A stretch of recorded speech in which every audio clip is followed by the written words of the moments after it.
Good evening. Welcome to SL Tonight. On location, again here at WJUL Radio and Listening Lounge. This is episode 3 of the Loveday Brooke series. Last time, murder at Troit's Hill. A lodgekeeper found dead. A household under suspicion.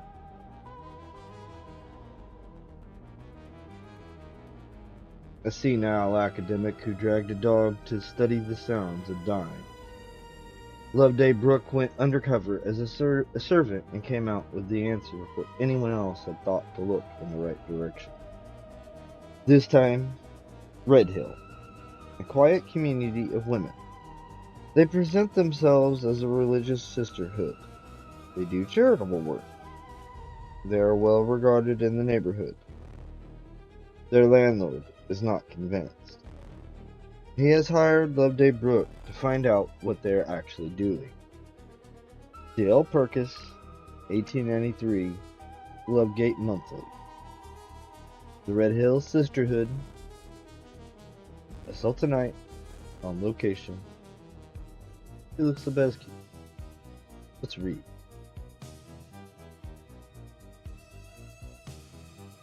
They want you at Redhill now, said Mr. Dyer, taking a packet of papers from one of his pigeonholes. The idea seems gaining ground in manly quarters that in cases of mere suspicion, women detectives are more satisfactory than men, for they are less likely to attract attention, and this Redhill affair, so far as I can make out, is one of suspicion only. It was a dreary November morning. Every gas jet in the Lynch Court office was alight, and a yellow curtain of outside fog draped its narrow windows. Nevertheless, I suppose one can't afford to leave it uninvestigated at this season of the year, only with country house robberies beginning in so many quarters, said Miss Brooke. No, and the circumstances in this case certainly seem to point in the direction of the country house burglar. 2 days ago, a somewhat curious application was made privately by a man giving the name of John Murray to Inspector Gunning of the Redgate Police. Redhill, I must tell you, is the Redgate Police District. Murray stated that he had been a greengrocer somewhere in South London, had sold his business there, and had, with the proceeds of the sale, bought 2 small houses in Redhill, intending to let the one and live in the other. These houses are situated in a blind alley known as Paved Court, a narrow turning leading off of the London and Brighton Coach Road. Paved Court has been known to the sanitary authorities for the past 10 years as a regular fever nest, and as the houses which Murray bought, number 7 and 8, stand at the very end of the blind alley with no chance through ventilation, I dare say the man got them for next to nothing. He told the inspector that he had had great difficulty in procuring a tenant for the house he wished to let, number 8, and that consequently when, about 3 weeks back, a lady, dressed as a nun, made him an offer for it, he immediately closed with her. The lady gave her name simply as Sister Monica, and stated that she was a member of the undenominational sisterhood that had recently been funded by a wealthy lady who wished to keep her name a secret. Sister Monica gave no references, but instead paid a quarter's rent in advance, saying that she wished to take possession of the house immediately and open it as a home for crippled orphans. Gave no references.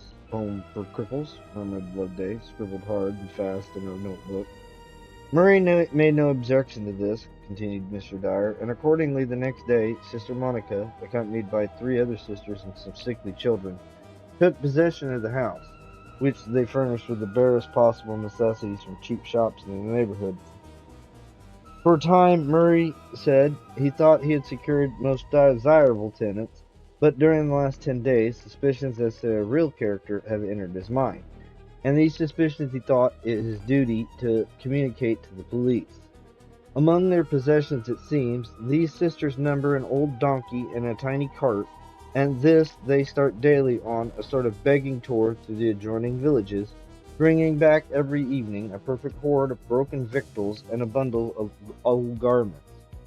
Now comes the extraordinary fact on which Murray bases his suspicion. He says, and Gunning verifies his statement, that in whatever direction those sisters turn the wheels of their donkey cart, burglaries or attempts at burglaries are sure to follow.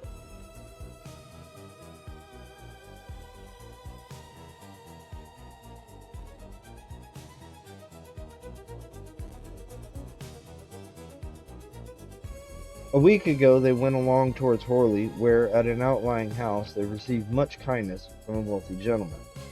That very night an attempt was made to break into that gentleman's house, an attempt, however, that was happily frustrated by the barking of the house dog, and so on in other instances that I need not go into. Murray suggested it might be as well to have the daily movements of these sisters closely watched, and that extra vigilance should be exercised by the police in the districts that had had the honor of a morning call from them. Gunning coincides with this idea, and so has sent me to secure your services. Loveday closed her notebook. I suppose Gunning will meet me somewhere and tell me where I am to take up my quarters, she said. Yes, he will get into your carriage at Mirtham, the station before Redhill, if you will put your hand out of a window with the morning paper in it. By the way, he takes it for granted that you will save the 11:05 train for Victoria.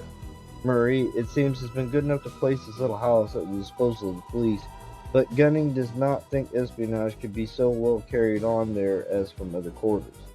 The present's for you in a draper's shop that immediately faces the head of the court. There is a private door to this shop of which you will have the key and can let yourself in and out as you please. You were supposed to be a nursery governess on the lookout for a situation, and Gunning will keep you supplied with letters to give color to the idea.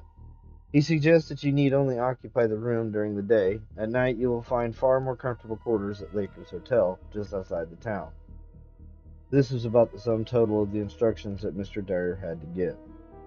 The 11:05 train from Victoria that carried Loveday to her work among the Surrey hills did not get clear of the London fog till well away on the other side of Perth. When the train halted at Mirtham, in response to her signal, a tall, soldier-like individual made for her carriage and, jumping in, took the seat facing her. He introduced himself to her as Inspector Gunning, recalled to her memory a former occasion on which they had met, and then, naturally enough, turned the talk upon the the suspicious circumstances they were bent upon investigating. It won't do for you and me to be seen together, he said. Of course, I am known for miles around, and anyone seen in my company will at once set down as my coadjutor and spied upon accordingly. I walked from Redhill to Mirtham on purpose to avoid recognition on the platform at Redhill, and halfway here, to my great annoyance, found that I was being followed by a man in a workman's dress and carrying a basket of tools. I doubled, however, and gave him the slip, taking a short cut down a lane which, if he had been living in the place, he would have known as well as I did.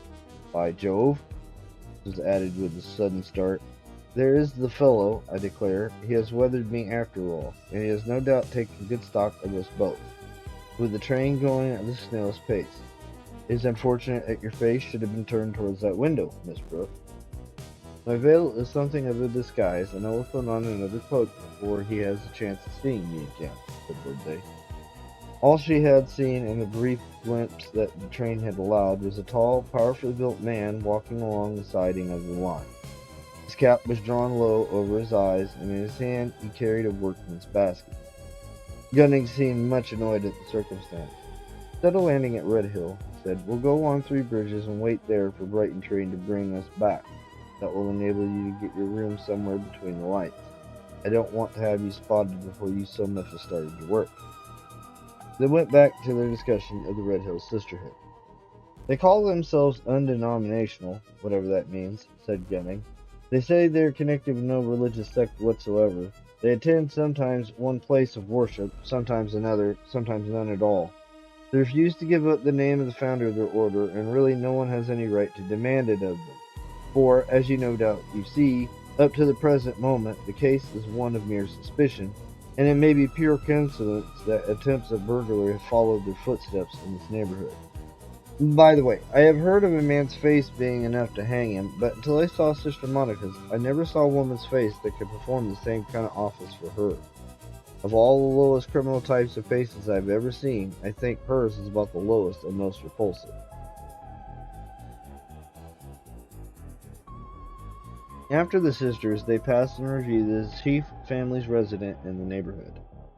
This, said Gunning, unfolding the paper, is a map I have especially drawn up for you. It takes in the district for 10 miles round Redhill, and every country house of any importance is marked with it in red ink. Here, in addition, is an index to those houses, with special notes of my own to every house. Loveday studied the map for a minute or so, and then turned her attention to the index. Those 4 houses you marked, I see, are those that have already attempted. I don't think I'll run them through, but I'll mark them doubtful. You see, the gang, for all, of course, is a gang, might follow our reasoning on the matter, and look upon those houses as our weak point. Here's one I'll run through. House empty during winter months. That means plate and jewelry sent to the bankers. Oh, and this one may well be crossed off. Father and 4 sons, all athletes and sportsmen. That means firearms always handy. I don't think burglars would be likely to trouble them. Ah, now we come to something. There's a house to be marked tempting in a burglar's list. Woolton Home, lately changed hands and rebuilt, with complicated passages and corridors. Splendid family plate in daily use and left entirely to the care of the butler. I wonder, does the master of that house trust to his complicated passages to preserve his plate for him? A dismissed, dishonest servant would supply a dozen maps of the place for half a sovereign. What do these initials EL against the next house in the list, North Cape, stand for? Electric lighted. I think he might almost cross that off also. I consider electric lighting one of the greatest safeguards against burglars that a man can give his house. Yes, if he doesn't rely exclusively upon it, it might be a nasty trap under certain circumstances. I see this gentleman also has magnificent presentation and other plate. Yes, Mr. Jameson is a wealthy man and very popular in the neighborhood. His cups and urbans are worth looking at. Is it the only house in the district that is lighted with electricity? Yes, and begging your pardon, Miss Brooke, I only wish it were not so. If electric lighting were generally in vogue, it would save the police a lot of trouble on these dark winter nights. The burglars would find some way of meeting such a condition of things. Depend upon it, they have reached a very high development these days. They no longer stalk about as they did 50 years ago with blunderbuss and bludgeon. They plot, plan, contrive, and bring imagination and artistic resource to their aid. By the way, it often occurs to me that the popular detective stories, for which there seems too large a demand at the present day, must be at times uncommonly useful to the criminal classes. At 3 Bridges they had to wait so long for a return train that it was nearly dark when Loveday got back to Redhill. Mr. Gunning did not accompany her thither, having selected a previous station.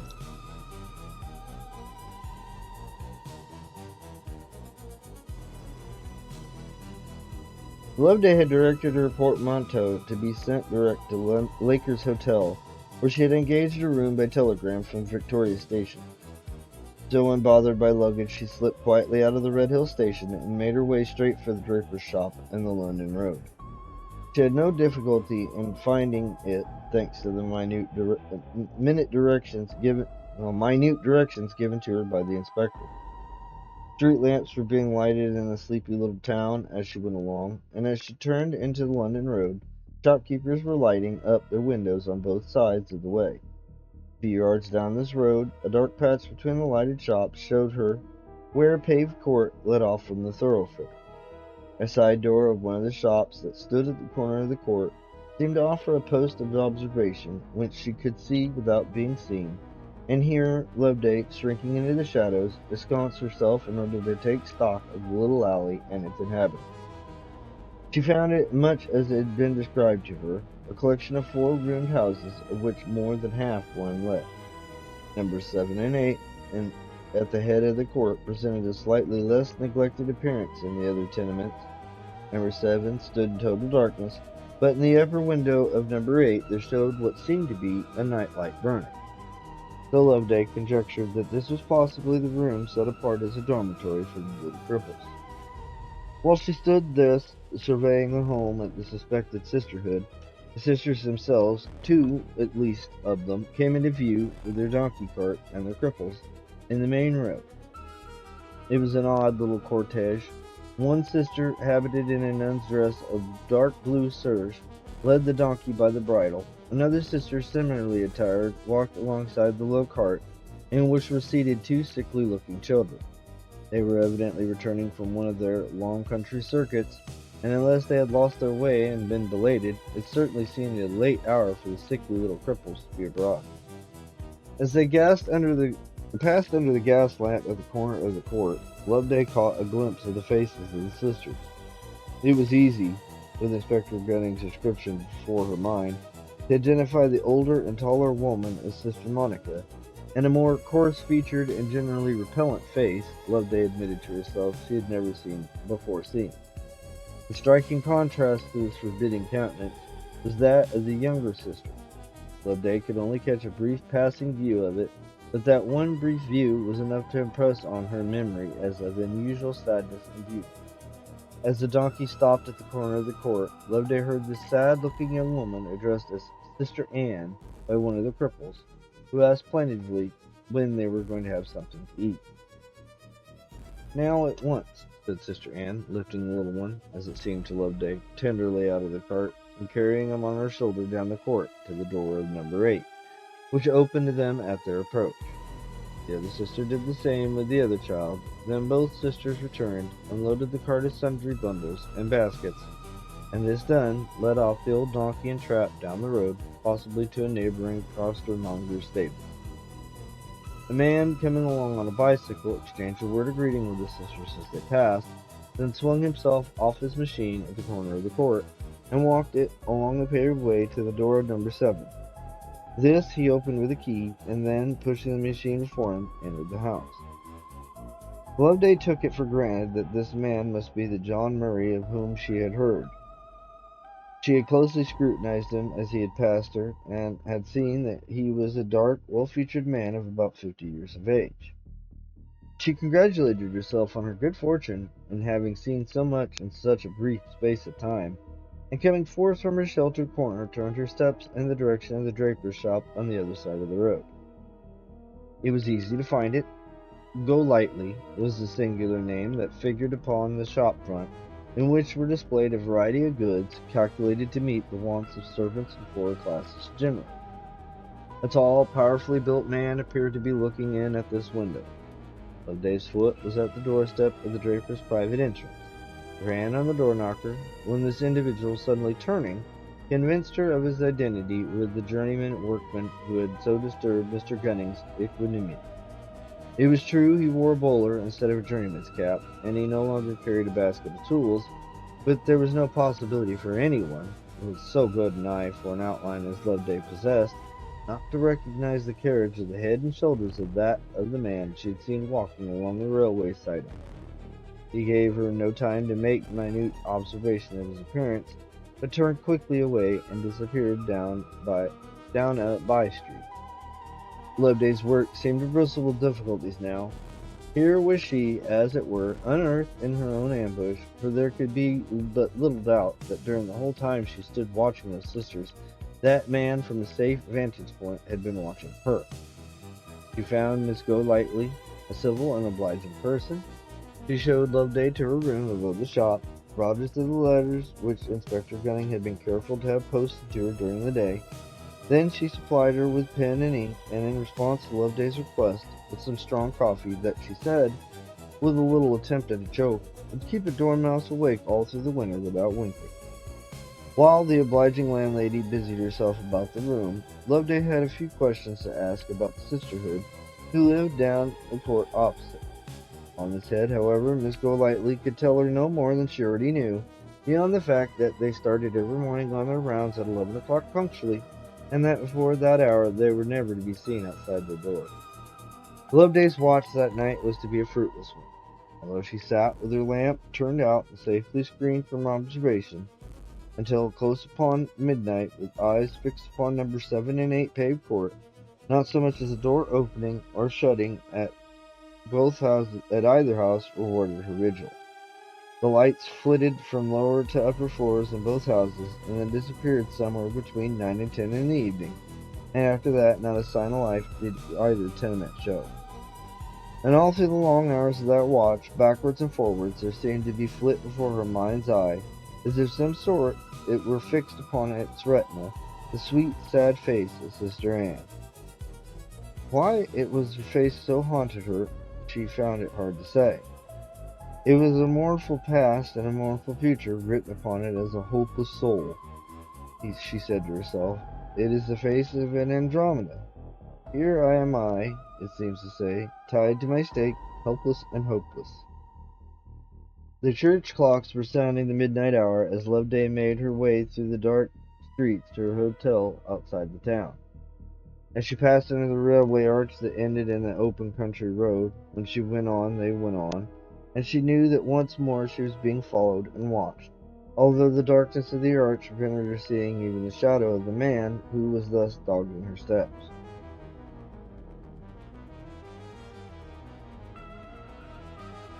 The next morning broke keen and frosty.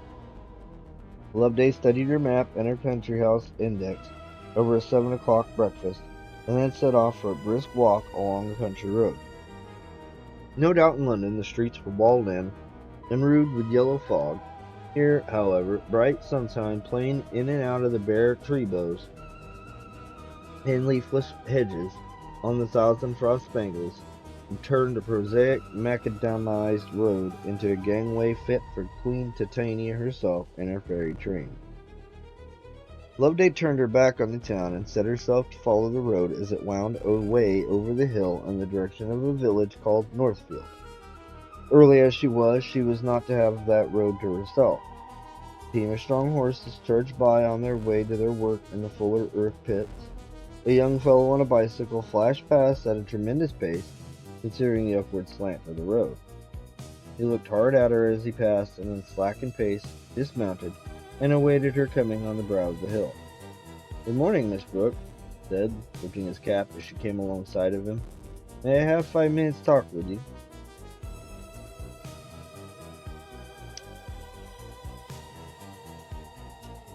The young man who thus accosted her had not the appearance of a gentleman. He was a handsome, bright-faced young fellow of about 22, and was dressed in ordinary cyclist dress. His cap was pushed back from his brow over thick, curly, fair hair, and Loveday, as she looked at him, could not repress the thought how well he would look at the head of a troop of cavalry, giving the order to charge the enemy. He led his machine to the side of the footpath. "You have the advantage of me," said Loveday. "I haven't the remotest notion who you are." "No," he said. "Although I know you, you cannot possibly know me. I'm a North Countryman, and I was present, about a month ago, at the trial of old Mr. Craven, of Troit's Hill. In fact, I acted as a reporter for one of the local papers. I watched your face so closely as you gave your evidence that I should know it anywhere among 1,000. "And your name is?" "George White, of Grenfell. My father is part proprietor of one of the Newcastle papers. I'm a bit of a literary man myself, and sometimes figure as a reporter, sometimes the leader writer of that paper." Here he gave a glance towards his side pocket, from which protruded a small volume of Tennyson's poems. The facts he had stated did not seem to invite comment, and Loveday ejaculated merely, "Indeed!" The young man went back to the subject that was evidently filling his thought.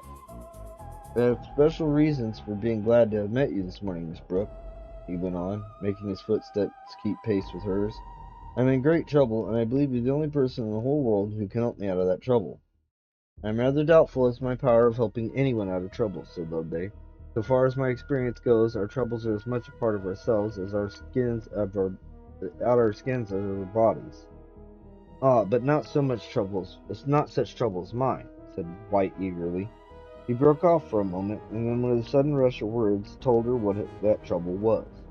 For the past year he had been engaged to be married to a young girl who, until quite recently, had been fulfilling the duties of a nursery governess in a large house in the neighborhood of Redhill.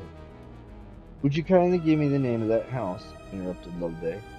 "Certainly. Wooton Hall, the place is called, and Annerly is my sweetheart's name. I don't care who knows it." He threw his head back as he said this, as if he would be delighted to announce that fact to the whole world. "Annie's mother," he went on, "died when she was a baby, and we both thought her father was dead also, when suddenly, about a fortnight ago, it came to her knowledge that instead of being dead, he was serving his time at Portland for some offense committed years ago. Do you know how this came to Annie's knowledge?" "Not the least in the world. I only know that I suddenly got a letter from her announcing the fact, and at the same time breaking off her engagement with me. I tore the letter into 1,000 pieces and wrote back saying I would not allow the engagement to be broke off, but would marry her tomorrow if she would have me. To this letter she did not reply. There came instead a few lines from Miss Copeland, the lady at Wooton Hall, saying Annie had thrown up her engagement and joined some sisterhood, and that she, Miss Copeland, had pledged her word to Annie to reveal to no one the name and whereabouts of that sisterhood. And I suppose you imagine I am able to do what Miss Copeland has pledged not to do. That's just it, Miss Brooke, cried the young man enthusiastically. You do such wonderful things. Everyone knows you do. It seems as if when anything is wanted to be found out, you just walk into a place, look around, and in a moment, everything becomes clear as noonday. I can't quite lay claim to such wonderful powers as that. As it happens, however, in the present instance, no particular skill is needed to find out what you wish to know, for I fancy I already come upon the traces of Miss Annie Lee. Miss Brooke! Of course, I cannot say for certain, but as a matter you can easily settle for yourself, who, in a way, will confer a great obligation for me. I shall be only too delighted to be, if any, the slightest service to you, cried White, enthusiastically as before. Thank you. I will explain. I came down here especially to watch the movements of a certain sisterhood, who have somewhat aroused the suspicions of the police. Well, I find that instead of being able to do this, I am myself so closely watched, possibly like confederates of these sisters, that unless I do my work by deputy, I may as well go back to town at once. Ah, I see, you want me to be that deputy. Precisely. I want you to go to the room in Redhill that I have hired, take your place at the window, screened, of course, from observation, at which I ought to be seated. Watch as closely as possible the movements of these sisters and report them to me at the hotel, where I shall remain shut in from morning till night. It's the only way in which I can throw my persistent spies off the scent. Now, in doing this for me, you will also be doing yourself a good turn, for I have little doubt but what under the blue serge hood of one of the sisters you will discover the pretty face of Miss Annie Lee. As they talked, they walked, and now stood at the top of the hill at the head of the one little street that constituted the whole of the village of Northfield. On the left hand stood the village schools and the master's house. Nearly facing these, on the opposite side of the road, beneath a clump of elms, stood the village pound.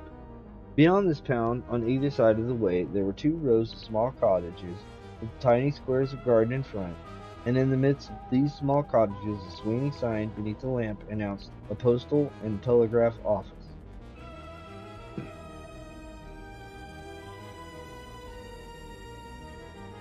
Now that we have come into the land of habitations again, said Loveday, it would be best for us to part. It will not do for you and me to be seen together, or my spies will be transferring their attentions from me to you, and I shall have to find another deputy. You had better start on your bicycle for Redhill at once, and I will walk back at leisurely speed. Come to me at my hotel without fail at 1 o'clock and report proceedings. I do not say anything definite about remuneration, but I assure you, if you carry out my instructions to the letter, your services will be amply rewarded by me and my employers. There were yet a few more details to arrange. White had been, he said, only a day and night in the neighborhood, and special directions as to the locality had to be given to him. Loveday advised him not to attract attention by going to the draper's private door, but to enter the shop as if he were a customer, and then explain matters to Mrs. Golightly, who, no doubt, would be in her place behind the counter. Tell her he was the brother of Miss Smith, who had hired her room, and ask permission to go through the shop to that room, as he had been commissioned by his sister to read and answer any letters that might have arrived there for her. Show her the key of the side door. Here it is, said Loveday. It will be your credentials, and tell her that you did not like to make use of it without acquainting her with the fact. The young man took the key, endeavored to put it in his waistcoat pocket, found the space there occupied, and so transferred it to the keeping of the side pocket in his tunic. All this time, Loveday stood watching him. You have a capital machine there, she said, as the young man mounted his bicycle once more, and I hope you will turn it to account in following the movements of these sisters about the neighborhood.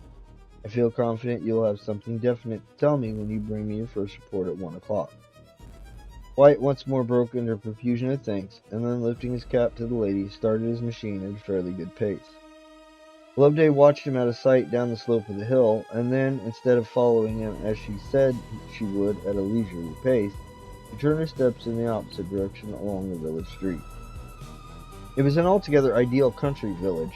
Neatly dressed, chubby-faced children, now on their way to the schools, dropped quaint little curtsies or tugged at curly locks as Loveday passed. Every cottage looked the picture of cleanliness and trimness, and although so late in the year, the gardens were full of late flowering chrysanthemums and early flowering Christmas roses. At the end of the village, Loveday came suddenly into view of a large, handsome, red-brick mansion. It presented a white frontage to the road, from which it lay back amid extensive pleasure grounds. On the right hand, and a little in the rear of the house, stood what seemed to be a large and commodious stables, and immediately adjoining these stables was a low-built red brick shed that had evidently been recently erected. That low-built red brick shed excited Loveday's curiosity. "Is this house called North Cape?" she asked of a man, who chanced at that moment to be passing with a pickaxe and a shovel. The man answered in the affirmative, and Loveday then asked another question. Could he tell her what was the small shed so close to the house? It looked like a glorified cowhouse, and what could be its use? The man's face lighted up as if it were a subject on which he liked to be questioned. He explained that small shed was the engine house where the electricity that lighted North Cape was made and stored, and he dwelt with pride upon the fact, as if he held a personal interest in it. North Cape was the only house, far or near, that was thus lighted. "I suppose the wires are carried underground to the house," said Loveday, looking in vain for signs of them anywhere. The man was delighted to go into details on the matter. He had helped lay those wires, he said. They were 2 in number, 1 for supply, 1 for return, and were laid 3 feet below ground in boxes filled with pitch. These wires were switched on to jars in the engine house where the electricity was stored, and after passing underground, entered the family mansion under its flooring at its western end. Loveday listened attentively to these details, and then took a minute and leisurely surveyed the house and its surroundings. This done, she retraced her steps to the village, pausing, however, at the postal and telegraph office to dispatch a telegram to Inspector Gunning. It was one to send the inspector to his cipher book.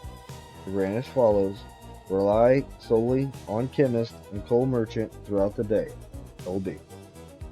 After this, she quickened her pace, and something over 3/4 of an hour was back again at her hotel. There she found more of life stirring than when she had quitted it in the early morning. There was to be a meeting of the Surrey stags about a couple of miles off, and a good many hunting men were hanging about the entrance to the house, discussing the chances of sport after last night's frost. Loveday made her way through the throng in leisurely fashion, and not a man but what had keen scrutiny from her sharp eyes. No, there was no cause for suspicion there. They were evidently one and all just what they seemed to be: loud-voiced, hard-riding men bent on day's sport.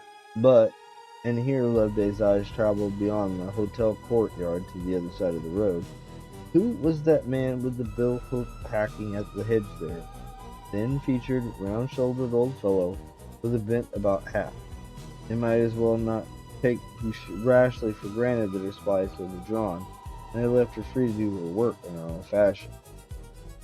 She went upstairs to her room. It was situated on the first floor in the front of the house, and consequently commanded a good view of the high road. She stood well back from the window, and at an angle whence she could see and not be seen, took a long, steady survey of the hedgerow. And the longer she looked, the more convinced she was that the man's real work was something other than the billhook seemed to imply. He worked, so to speak, with his head over his shoulders, and when Loveday supplemented her eyesight with a strong field glass, she could see more than one stealthy glance shot from beneath his bent about hat in the direction of her window. There could be little doubt about it. Her movement was to be as closely watched today as they'd been yesterday. Now, as of first importance that she should communicate with Inspector Gunning in the course of the afternoon. The question to solve was how it was to be done. To all appearances, Loveday answered the question in an extraordinary fashion. She pulled up her blind, she drew back her curtain, and seated herself in full view at a small table in the window recess. Then she took a pocket inkstand from her pocket, a packet of correspondence cards from her letter case, and with rapid pen set to work on it. About an hour and a half afterwards, White, coming in according to his promise to report proceedings, found her still seated at the window, not, however, with writing materials before her, but with needle and thread in her hand, with which she was mending her gloves. "I return to town by the first train tomorrow morning," she said as he entered, "and I find these wretched things want no end of stitches. Now for your report." White appeared to be in an elated frame of mind. "I've seen her!" he cried. "My Annie, they've got her, those confounded sisters. But they shan't keep her. No, not if I have to pull the house down and about their ears to get her out." "Well, now you know where she is, you can take your time about getting her out," said Loveday. "I hope, however, you haven't broken faith with me and betrayed yourself by trying to speak with her, because, if so, I shall have to look out for another deputy." "Honor, Miss Brooke," answered White indignantly. "I stuck to my duty, though it cost me something to see her hanging over those kids and tucking them into the cart, and never say a word to her, never so much as wave my hand." "Did you go out with the donkey cart today?" "No, she only tucked the kids into the cart with a blanket, and then went back to the house. Two old sisters, ugly as sin, went out with them. I watched them from the window, jolt, jolt, jolt, round the corner and out of sight. Then I went down the stairs and onto my machine, and was after them in a trice, and managed to keep them well in sight for over an hour and a half." "And their destination today was?" "Wooton Hall." Just as I expected." "Just as you expected?" echoed White. "I forgot. You do not know the nature of the suspicions that are attached to the Sisterhood, and the reasons I have for thinking that Wooton Hall, as at this season of the year, might be an especial attraction for them." White continued staring at her. "Miss Brooke," he said presently in an altered tone, "whatever suspicions may attach to the Sisterhood, I'd stake my life on it. My Annie has no share in any wickedness of any sort." "Ah, quite so. It is most likely that your Annie has, in some way, been inveigled into joining these sisters, has been taken possession by them, in fact, just as they have taken possession of the little cripples." "That's it!" he cried excitedly. "That was the idea that occurred to me when you spoke to me on the hill about them. Otherwise, you may be sure—" "Did they get relief of any sort at the hall?" interrupted Loveday. "Yes. One of the two ugly old women stopped outside the lodge gates with the donkey cart, and the other beauty went up to the house alone. She stayed there, I should think, about a quarter of an hour, and then she came back, was followed by a servant carrying a bundle and a basket." "I've no doubt they brought away with them something else besides old garments and broken victuals." White stood in front of her, fixing a hard, steady gaze upon her. "Miss Brooke," he said presently in a voice that matched the look on his face, "what do you suppose was the real object of these women's going into Wooton Hall this morning?" "Mr. White, if I wished to help a gang of thieves break into Wooton Hall tonight, don't you think I should be greatly interested in procuring from them the information that the master of the house was away from home, that two of the men servants who slept in the house had recently been dismissed, and their places had not yet been filled, also that the dogs are never unchained at night, and that the kennels were at the side of the house at which the butler's pantry is not situated?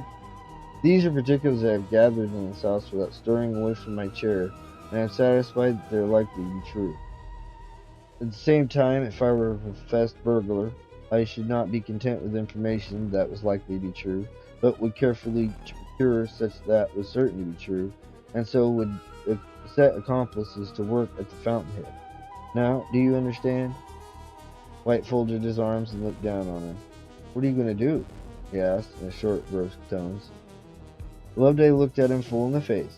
"Communicate with the police immediately," she answered, "and I shall feel greatly obliged if you will at once take a note from me to Inspector Gunning at Redhill."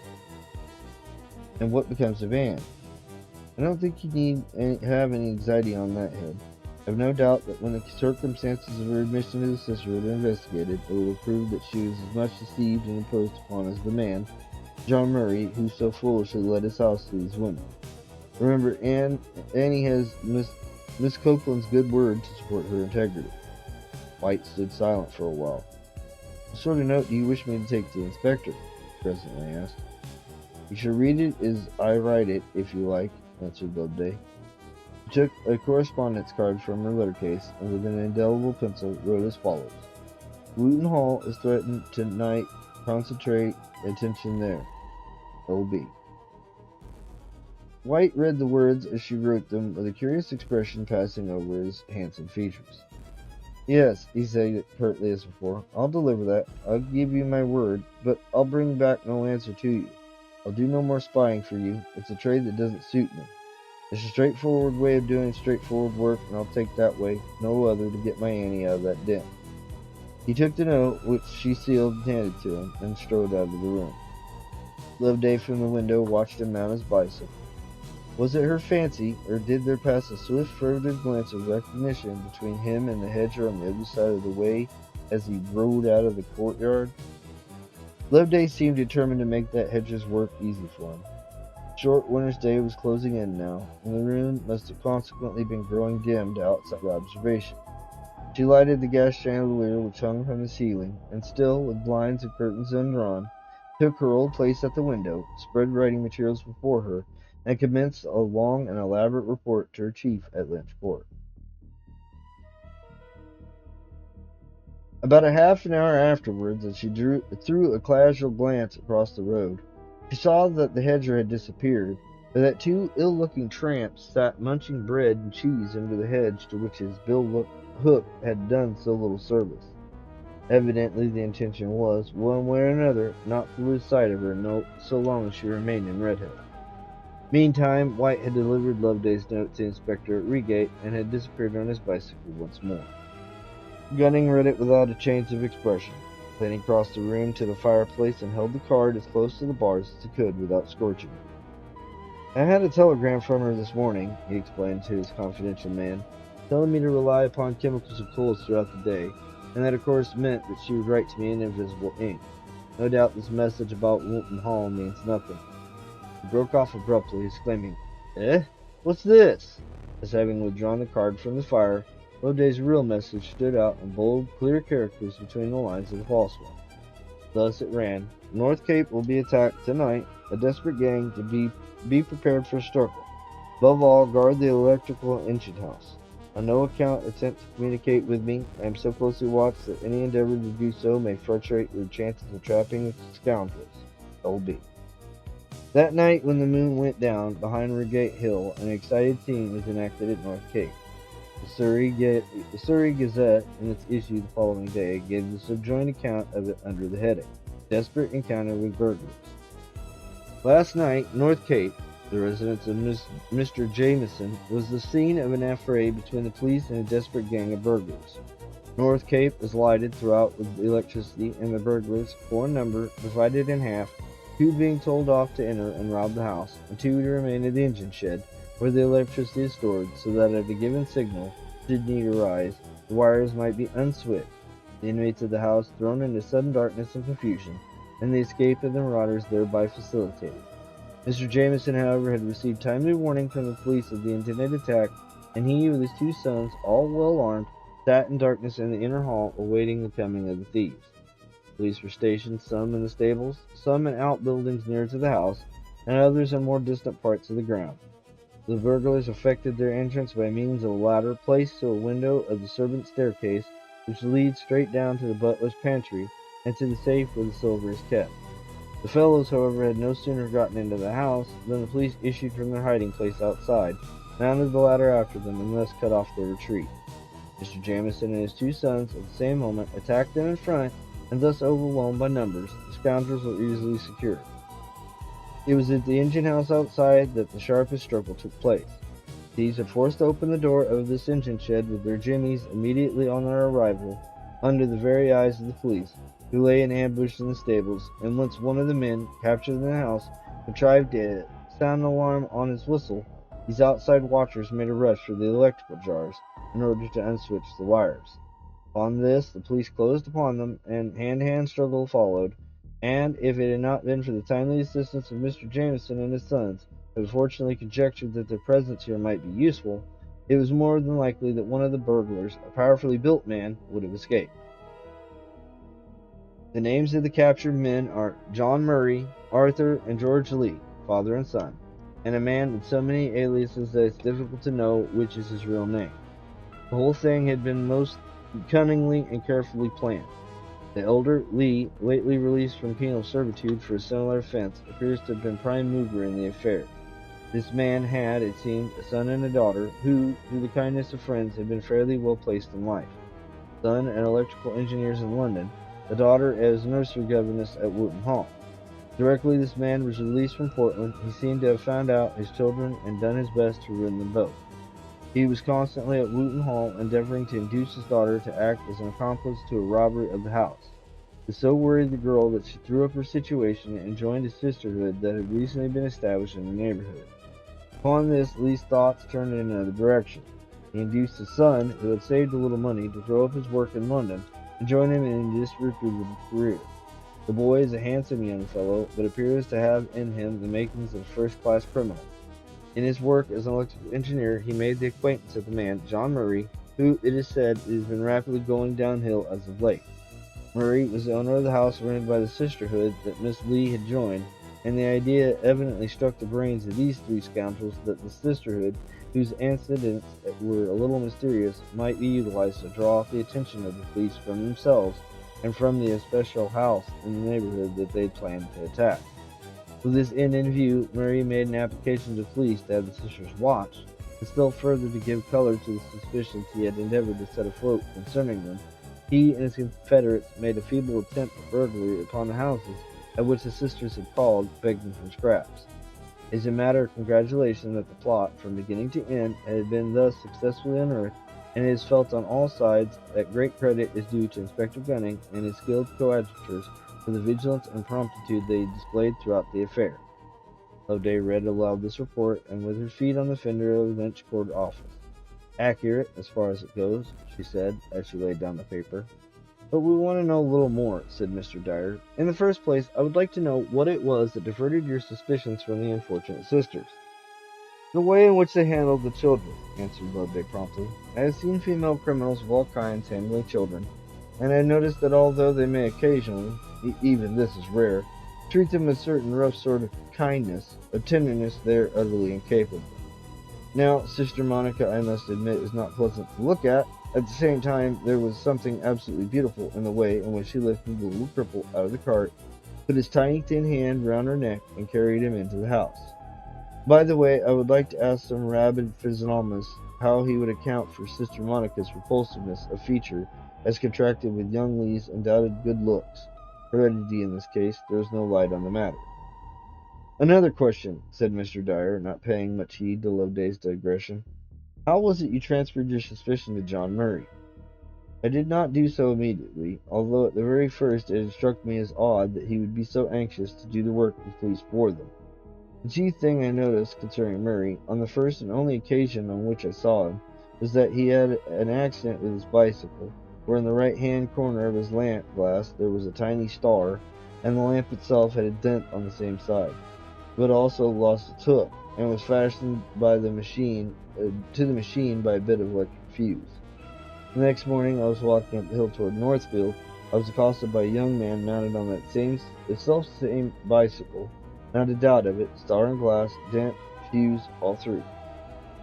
Ah, that sounded like an important keynote, and led you to connect Murray and the younger Lee immediately.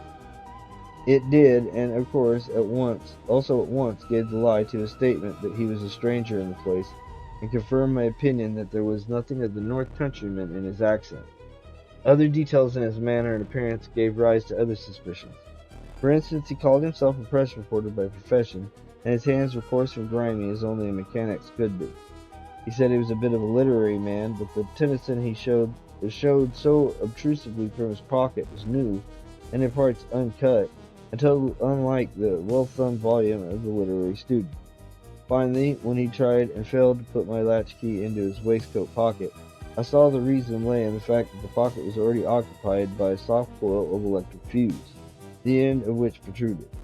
Now, an electric fuse is what an electrical engineer might almost unconsciously carry about with him. It is so essentially a part of his working tools, but is a thing that a literary man or a press reporter could have no possible use for.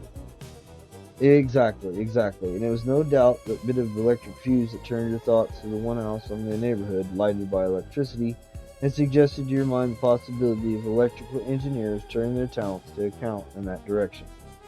Now, will you tell me, what at that stage of your day's work induced you to wire to Gunning that you would bring your invisible ink bottle into use?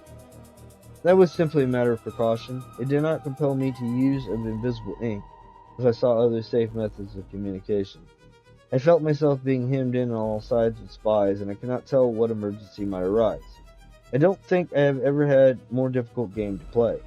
As I walked and talked with the young fellow up the hill, it became clear to me that if I wished to do my work, I must lull the suspicions of the gang and seem to walk into their trap. I saw by the persistent way in which Wooten Hall was forced onto my notice that it was wished to fix my suspicions there. I accordingly, to all my appearance, did so, and allowed the fellows to think they were making a fool of him. Ha ha! Capital that, the biter bit, with a vengeance. Splendid idea to make that young rascal himself deliver the letter that was to land him and his pals in jail. And he, all the time, laughing in his sleeve and thinking what a fool he was making of you. Ha ha ha! And Mr. Dyer made the office ring again with his merriment. The only person one is at all sorry for in this affair is poor little Sister Anna, said Loveday pityingly. And yet, perhaps, all things considered, after a sorry experience of life, she may not be so badly placed in a sisterhood where practical Christianity, not religious hysterics, is the one and only ruler of the order. The Redhill Sisterhood, the old Pirkis, 1893. A group of women presented as a religious community. A landlord who did not believe them. A detective who went in quietly and came out with the answer. Loveday Brooke does not announce herself. She does not threaten or demand. She watches. She listens. She sends a message when she needs to. And she's almost always right. Next time, A Princess's Vengeance. Story 5. Or 4 of 7. This has been SL Tonight, on location, here at WJUL Radio and Listening Lounge. This has been Felix Lebeski. Like, comment, subscribe. Good night.